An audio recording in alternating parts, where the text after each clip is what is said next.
तो दोस्तों welcome to day 20 of our PYQ research program जिसे हमने कहा है 150 डेज हार्ड चैलेंज। और इस प्रोग्राम में हम क्या कर रहे हैं कि अगले 150 दिन तक यूपीएससी के जो सबसे बेहतरीन पीवाईक्यूज हैं जिसकी मदद से आप अपना रिवीजन कर सकते हैं, अपनी प्रिपरेशन को टेस्ट कर सकते हैं, उनके ऑप्शंस एज वेल एज उन क्वेश्चंस पे हम रिसर्च करने की कोशिश कर रहे हैं, क्योंकि यूपीएससी की आदत है कि वो अपने पीवाईक्यूज डिफरेंट एग्जाम के, जैसे ये मैंने इस साल के सीडीएस 1 2023 के कुछ अमेजिंग जियोग्राफी के क्वेश्चन अभी हम आगे डिस्कस करेंगे, कुछ कॉन्सेप्ट डिस्कस करेंगे और कुछ चीजें रिवाइज भी करेंगे। शुरुआत करते हैं आज के लेक्चर की। ये क्वेश्चन देखिए, क्वेश्चन कह रहा है कि इनमें से कौन कौन से ऐसे स्टेट्स हैं जो कि तेलंगाना के साथ बॉर्डर शेयर कर रहे हैं। बहुत बेसिक क्वेश्चन है, राइट? लेकिन आप में से अगर सब लोग इसे पॉज भी करेंगे, आई बेट, आई गारंटी कि आप में से 90% लोग यहाँ पे कंफ्यूजन में रहेंगे।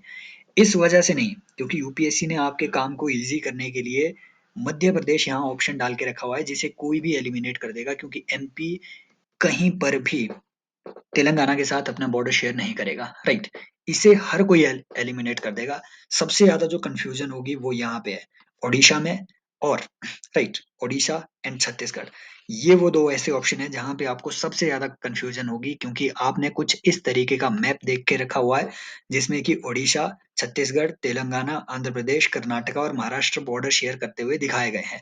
यूपीएससी ने इसी पॉइंट को पकड़ लिया और यहीं से आपको जो है ये मैप एक्चुअल में यहाँ पे गलत आपको दिखाया जा रहा है, ठीक है? ये गलत इलस्ट्रेशन यहाँ पे है।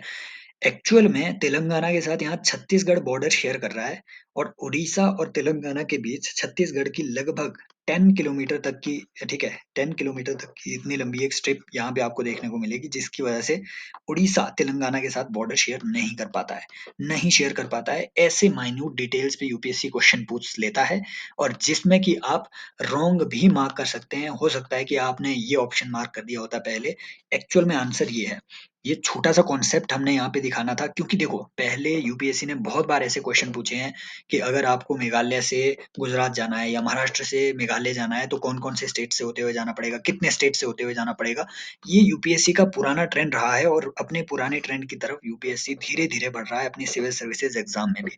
तो ऐसे मैप बेस्ड क्वेश्चन वो हर बार पूछ रहा है। आप मुझे अब कमेंट सेक्शन में बताएंगे। चलिए, एक थोड़ी और इन्फॉर्मेशन हिस्ट्री से रिलेटेड आपको बता देते हैं कि ये वो एरिया है, तेलंगाना, आंध्र प्रदेश और नॉर्दर्न कर्नाटका का एरिया, जो कि आपके ककतिया, ठीक है, फेमस ककतिया साम्राज्य का एरिया यहाँ पे रहा है। ये वही ककतिया साम्राज्य है, राइट, जहाँ पे लगभग 12वीं 13वीं सेंचुरी में जहाँ पर आपकी रानी रुद्रमा देवी बहुत फेमस एक रानी रही है। यहीं पे आपको रुद्रेश्वर टेम्पल भी मिलेगा, जो कि रिसेंटली यूनेस्को के, ठीक है, वर्ल्ड हेरिटेज साइट में इंक्लूड कर दिया गया है। रुद्रेश्वर टेम्पल की एक खास बात यह है कि यहाँ पे एक नई टेक्निक यूज होती है, sand box technique. Sand box technique, इस पे भी यूपीएससी क्वेश्चन पूछ सकता है, what is this sand box technique? ये बेसिकली एक ठीक है, एक स्पेशल टेक्निक है टेम्पल बनाने की, जिसमें कि सबसे पहले टेम्पल बनाने से पहले ग्राउंड को खोदा जाता है और उसमें सैंड भर दी जाती है। ऐसा इसलिए किया जाता है ताकि कभी भी अगर आपको, ठीक है, जियोलॉजिकल शॉक्स का सामना अगर करना पड़े, या फिर इन अदर वर्ड्स अगर आपको कभी भी अर्थक्वेक या भूकंप जैसी चीजों का सामना करना पड़े, तो ये sand was thought to observe, ठीक है, to to absorb those waves, ठीक है, जैसी भी ये वेव्स आती है, सैंड उसके इफेक्ट को न्यूट्रलाइज कर देता था और उसकी वजह से आपका टेम्पल बच जाता था। सो this is special about it. आप मुझे बताएंगे कि मोतुपल्ली एक फेमस पोर्ट रही है, ये कौन से किंगडम, कौन से, ठीक है, एरा की रही है, और ये कौन से किंगडम से रिलेटेड है? यूपीएससी का पीवाईक्यू है, ऑलरेडी इससे क्वेश्चन पूछा हुआ है। नेक्स्ट क्वेश्चन पे आते हैं। नेक्स्ट आप, हाँ, साथ में आप मुझे यहाँ पे ये भी बताएंगे कि इनमें से वो कौन सा स्टेट है जहां पर आपको पालकोंडा, वेलिकोंडा और शेषाचलम हिल्स मिलेगी। ये आप मुझे कमेंट सेक्शन में बताएंगे। देखिए, अगले क्वेश्चन पे आते हैं। क्वेश्चन यूपीएससी ने सीडीएस पे एकदम जहर टाइप के क्वेश्चन पूछे हैं। मैं बताऊंगा कैसे इससे उन्होंने इसी साल प्रीलिम्स में अलग से एक नया क्वेश्चन बिल्डअप किया हुआ था। क्वेश्चन कह रहा है कि रानी ने अपने दोस्तों को बोला कि वो 4 डिफरेंट लेक्स में इस साल गई, एक लोकतक, एक बरापानी लेक, एक कोल्लेरू लेक और एक पुलिकट लेक। एक्चुअल में यहाँ से इस साल इन्होंने कोल्लेरू लेक पे, आई थिंक इस साल, यस, इस साल इन्होंने कोल्लेरू लेक पे क्वेश्चन भी पूछा था। यूपीएससी के सिविल सर्विसेज एग्जाम में कि कोल्लेरू लेक के बारे में इन सारी स्टेटमेंट्स को कंसिडर कीजिए। क्या ये आपके नर्मदा गोदावरी रिवर के बीच की लेक है? ऐसे ऐसे करके इन्होंने एक दो स्टेटमेंट्स पूछ ली थी यहीं से। तो ये तो सभी को पता है कि लोकटक लेक आपको कहाँ पे लगाना है, राइट? तो ये मिजोरम मिजोरम तो सबसे पहले हटा ही दो। This is Manipur Manipur. और ये वही लोकटक लेक है जहाँ पे आपको डांसिंग डियर या फिर ब्राउन एंटलर्ड डियर मिलेगा, राइट? जिसकी आईयूसीएन कैटेगरी आप मुझे कमेंट सेक्शन में बताएंगे। साथ में आप मुझे IUCN category, right, Kashmiri Stag की, ठीक है, जो कश्मीरी स्टैग है, कश्मीरी स्टैग की भी आप मुझे कमेंट सेक्शन में बताएंगे कि क्या है उसका आईयूसीएन स्टेटस, राइट? और ये कौन से एरिया में पाया जा रहा है, कौन से एरिया में आपको ये मिलेगा। ये जो कोल्लेरू लेक और पुलिकट लेक है, इनके बारे में कुछ बहुत इंपॉर्टेंट इंफॉर्मेशन हम यहाँ पे देखेंगे, राइट? कोल्लेरू लेक आपके आंध्र प्रदेश में पाई जा रही है, राइट? आंध्र प्रदेश में पाई जा रही है, आई थिंक। हाँ, ये मैप मैंने यहाँ पे इंक्लूड नहीं किया है इसका। कोल्लेरू लेक आंध्र प्रदेश में आपके पाई जा रही है। और कोल्लेरू लेक लार्जेस्ट, ठीक है, ये लार्जेस्ट फ्रेश वाटर लेक है इंडिया की। और ये कृष्णा और गोदावरी रिवर के बीच पाई जा रही है, राइट? कोल्लेरू लेक आपके आंध्र प्रदेश में लगभग यहाँ जैसे है, राइट? अगर कहें तो यहाँ जैसे है। आगे फ्यूचर में अगर वो क्वेश्चन बोल दे कि क्या ये कोल्लेरू लेक आपके ब्रैकिश वाटर है या फ्रेश वाटर है, या फिर ये भी बोल दे कि क्या ये बे ऑफ बंगाल से टच करती है, तो नो। आपको लग सकता है कि कोल्लेरू लेक आपके बे ऑफ बंगाल से टच करती होगी। No, this is a land locked fresh water lake, जिसमें कि दो आप रिवर्स भी याद कर सकते हैं, बुदामेरू एंड तमिलेरू। बुदामेरू एंड तमिलेरू, इस पे भी क्वेश्चन हो सकता है वो बना ले, क्योंकि ऐसे अजीबोगरीब बुदामेरू एंड तमिलेरू, तमिलेरू, क्योंकि यूपीएससी ने एक बार क्वेश्चन पूछ लिए थे, ठीक है, ईस्टर्न घाट से एमर्ज होने वाली रिवर्स पे बहुत छोटी छोटी रिवर्स का नाम उन्होंने दे दिया था। आई थिंक वो आपके ब्राह्मणी, बैतरणी, धामरा, ऐसी रिवर्स पे इन्होंने क्वेश्चन एक बार पूछ लिया हुआ है। 2021 का क्वेश्चन है, जाकर के चाहे पीवाईक्यू देख लेना। तो ये बुदामेरी और तमिलेरू, ये वो दो रिवर्स है जो कि कोल्लेरू लेक को फीड अप कर रही है फ्रेश वाटर के साथ। और यहाँ पे स्पेशल बात यह है कोल्लेरू लेक की कि यहाँ पे आपको साइबेरियन क्रेन मिलेगी, जिसका आईयूसीएन स्टेटस क्रिटिकली एंडेंजर्ड है, राइट? जिसका आईयूसीएन स्टेटस क्रिटिकली एंडेंजर्ड है, साइबेरियन क्रेन वो यहाँ मिलेगी। साथ में स्पॉट बिल्ड पेलिकन, ठीक है, स्पॉट बिल्ड पेलिकन्स, जिनका आईयूसीएन स्टेटस वल्नरेबल का चला हुआ है, तो ये भी आपको यहाँ पे स्पेशल मिलेंगे। This is about Kolleru lake. Pulicat lake आपको आंध्र प्रदेश में और तमिलनाडु दोनों में आपको देखने को मिलेगी, Pulicat lake.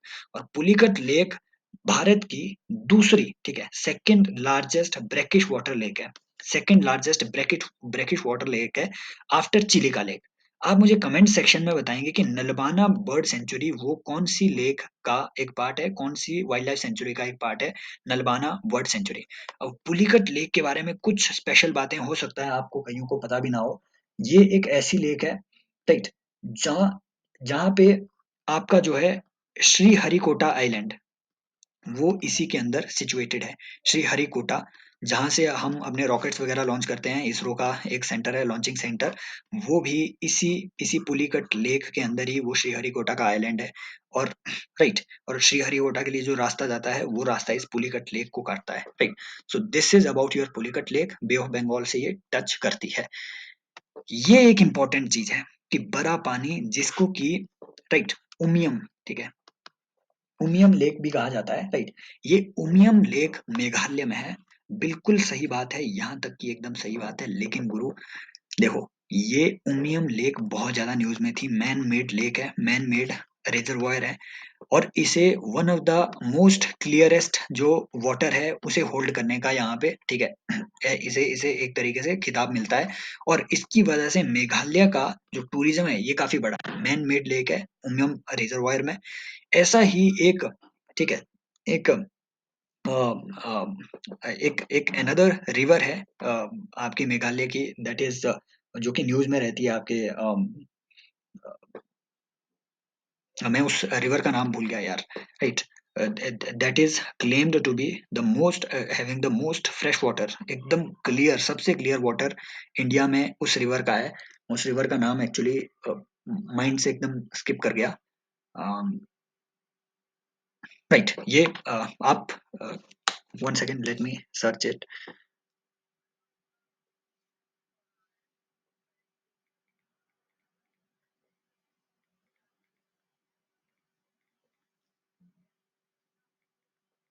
1 second.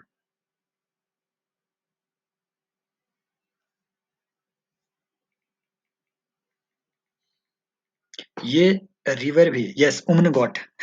So I just forgot the name of the river. Umngot river. Umngot river भी बहुत ज्यादा न्यूज में रही है, इसलिए क्योंकि रिसेंटली यहाँ पे एक ऑयल स्पिल की घटना भी हुई थी, और ये सबसे ज्यादा क्लियर वाटर माना जाता है कि ये इंडिया में इसका सबसे ज्यादा क्लियर वाटर है। एकदम नीचे दिखता है इसमें, रिवर में, कि नीचे क्या चल रहा होता है। ठीक है, एक बार जाकर के चाहे आप इसके फोटो भी देख लीजिएगा। ऐसे भी अगर ये फ्यूचर में क्वेश्चन आए कि उम्नगॉट रिवर कहाँ पे है, कौन से, ठीक है, इससे रिलेटेड है, तो वो क्वेश्चन भी आई होप आप अटेम्प्ट कर पाएंगे। Next question is related to census figure. Right. बहुत ही एकदम लाजवाब क्वेश्चन है। नॉर्मली हम ऐसी चीजों की इंफॉर्मेशन अपने पास नहीं रखते हैं कि अकॉर्डिंग टू सेंसस 2011 इनमें से कौन से स्टेटमेंट सही है। एक ऐसा person who can read only but can not right is not illiterate. Yes, this statement is correct. According to Census 2011, a person, if he wants to qualify to be called as literate, he needs to be able to be write as well as read. Right. दूसरी statement कह रही है कि एक a person aged 7 years and above who can both read and write with understanding in any language is treated as literate. Statement is correct. Actually हम जो है ट्रिकबाजी जब भी करते हैं, ठीक है, यूपीएससी में, तो हमें एक बात बताई जाती है कि अगर कहीं पे फैक्ट बहुत ज्यादा रिपीट हो रहे हैं तो यूपीएससी उसके साथ प्ले कर सकती है। बिल्कुल सही बात है। नॉर्मली यूपीएससी का ये ट्रेंड रहा है, जहां पे बहुत ज्यादा फैक्ट आपसे पूछे जा रहे हैं, नॉर्मली वो फैक्ट इनकरेक्ट होते हैं। तो ये स्टेटमेंट हालांकि करेक्ट है कि ऐसा कोई भी व्यक्ति जो 7 साल से ऊपर का है उसे हम लिटरेट मानेंगे। सो क्वालिफिकेशन का क्राइटेरिया क्या है? आप 7 साल के होने चाहिए। दूसरा, आपको किसी भी लैंग्वेज में रीड और राइट करना आना चाहिए। Then statement 1 and 2 both are correct. एक और बात आपको सेंसस के बारे में याद रखनी है। जो सेंसस एक्ट है इंडिया का, राइट, जो कि आई थिंक 1948 के आसपास बना था। According to that census act, India में जो भी सेंसस डेटा आपका कलेक्ट होगा, इसे आप पब्लिकली यूज नहीं कर सकते, इसे आप पब्लिकली रिलीज नहीं कर सकते। This is a confidential data. Even government of India can also not use it. ठीक है, सरकार भी इसे यूज नहीं कर सकती है, इस डेटा को। इसका मेटा डेटा आप यूज कर सकते हैं कि पॉपुलेशन फिगर्स में कितने कर आपके मुस्लिम है, कितने कर हिंदू है, एनालिसिस के लिए आप डेटा का यूज कर सकते हैं, मेटा डेटा। लेकिन इंडिविजुअल का डेटा आप यूज नहीं कर सकते। तभी हमें सोशियो इकोनॉमिक कास्ट सेंसस हमेशा, ठीक है, ये इस तरीके की सेंससेस हमेशा हमें कंडक्ट करनी पड़ती है। डिफरेंट डिफरेंट अदर हमें सर्वे वगैरह कंडक्ट करने पड़ते हैं अगर कोई पॉलिसी बनानी है तो। इसीलिए सरकार कभी सेंसस फिगर का यूज पॉलिसी बनाने के लिए नहीं करती है नॉर्मली।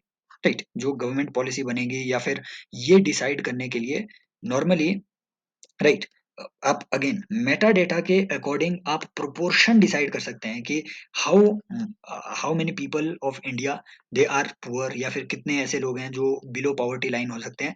लेकिन वो जो आइडेंटिफिकेशन है, राइट, इंडिविजुअल के लेवल के आइडेंटिफिकेशन, वो डेटा बहुत प्राइवेट इसमें रखा जाता है। राइट, उसे इस तरीके से पब्लिकली रिलीज नहीं किया जाता। This is the thing. ये एक ऐसा क्वेश्चन है, क्लासिक क्वेश्चन है ज्योग्राफी का, जिसमें कोई भी व्यक्ति बीट नॉर्मली हो जाता है, क्योंकि अगेन ये एक ऐसा क्वेश्चन भी है जो हमें बताता है कि यूपीएससी आपको हर बार हिंट हमेशा छोड़ के देगा। क्वेश्चन बोल रहा है कि tropic of cancer passes through how many coastal and landlocked states respectively. Right, इसमें ये नहीं पूछा है कि कितने स्टेट से पास कर रहा है, कितने कोस्टल और कितने landlocked states.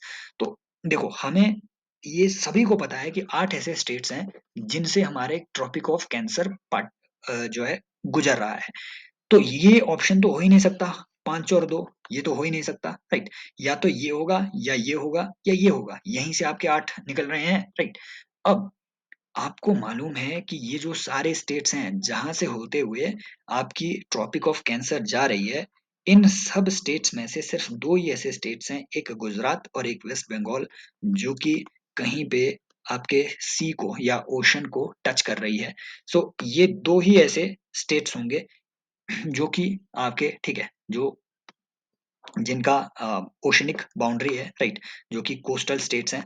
So answer would be 2 and 6 respectively. 6 ऐसे स्टेट्स हैं जो कि लैंडलॉक्ड है, ये वो स्टेट्स हैं, राइट। इससे भी अच्छा क्वेश्चन बन सकता है आपके, ठीक है, आपके मिजोरम हो गया, त्रिपुरा हो गया, West Bengal, Jharkhand, right, Madhya Pradesh, Gujarat, Rajasthan, right. So these are the states जहां से होते हुए आपके ये ट्रॉपिक ऑफ कैंसर गुजर रही है। आई होप ये सेशंस आपकी प्रिपरेशन में थोड़ी बहुत वैल्यू ऐड कर पा रहे होंगे, राइट। एंड कमेंट सेक्शन में जरूर पार्टिसिपेट कीजिए, जो जो क्वेश्चन आपसे पूछे जा रहे हैं कमेंट सेक्शन में हमेशा पार्टिसिपेट करते रहिए, इट मोटिवेट्स मी ऑल्सो। और साथ में आप जो है टेलीग्राम चैनल भी ज्वाइन कर सकते हैं, वो सारे लोग जो जुड़ना चाहते हैं मुझसे और जो मेरी लाइव क्लासेस अनअकैडमी पे फ्री में लेना चाह रहे हैं, उसके भी आपको लिंक टेलीग्राम चैनल पे मिल जाएंगे, आप ज्वाइन कर सकते हैं टेलीग्राम चैनल को, लिंक आपको डिस्क्रिप्शन में मिल जाएगा और कमेंट्स बॉक्स में भी मिल जाएगा। Take care, bye bye, as always love you all, और पढ़ते रहिए, हैप्पी लर्निंग गाइस।